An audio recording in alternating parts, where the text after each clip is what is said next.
अरबईन पर ज़ियारत में जाने वाले लोग जा चुके हैं, और जो नहीं गए आइंदा बरस परवरदिगार उनको मौका फराहम करे कि वो भी ज़ियारत अरबईन पर इमाम हुसैन की ज़ियारत के लिए अरबईन के मौके पर जा सकें।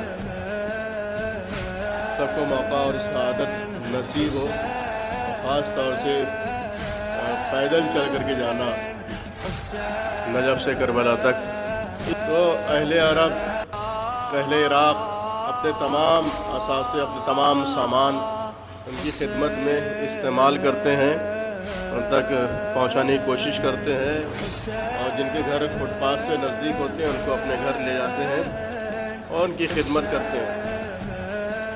और इस खिदमत को वो शरफ समझते हैं, सआदत समझते हैं, नेकबख्ती समझते हैं, खुशबख्ती समझते हैं, खुशकिस्मती समझते हैं कि हम ज़ायरीन इमाम हुसैन की खिदमत कर पा रहे हैं, या उसका मौका हमें मिला है। वो मौके की तलाश में रहते हैं। उनके घर का बच्चा भी इस मौके की तलाश में रहता है कि हम किस तरह से ज़ाहिर की खिदमत कर सकें। उनके घर का जवान भी इस मौके की तलाश में रहता है कि हम किस तरह से ज़ाहिर की खिदमत कर सकें। उनके घर का बूढ़ा भी इस फिराक में रहता है कि किस तरह से हम ज़ाहिर हुसैन की खिदमत का शरफ हासिल कर सकें।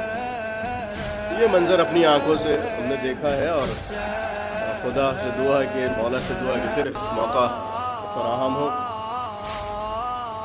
तमाम ज़रूरतें पूरी की जाती हैं। एक और इतना बड़ा दुनिया में कोई दस्तरखान है नहीं, ना कोई इससे पहले हुआ है और ना आगे उम्मीद है कि 100 किलोमीटर के दरमियान दस्तरखान, और उसमें भी मुख्तलिफ़ किस्म की चीज़ें, दुनिया की नेमतें पूरी वहाँ उतार दी जाती हैं।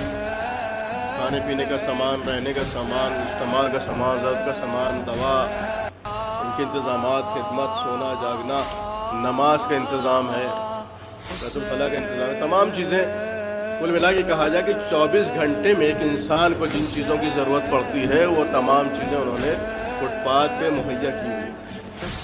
24 घंटे में एक इंसान को जो ज़रूरतें दरपेश हो सकती हैं वो तमाम ज़रूरियात वहाँ मुहैया कर दी गई हैं ज़ायरीन इमाम हुसैन के लिए। इतना बड़ा मर्तबा है, और हर कौम का आदमी, किसी एक मसलक के इंसान, तशय्युअ खाली नहीं, अहले सुन्नत हज़रात भी जाते हैं, अहले हुनूद भी जाते हैं, और सिख हज़रात भी जाते हैं, ईसाई भी जाते हैं, यहूदी भी जाते हैं। जो भी अपने सीने में इंसानियत का दिल रखता है वो इमाम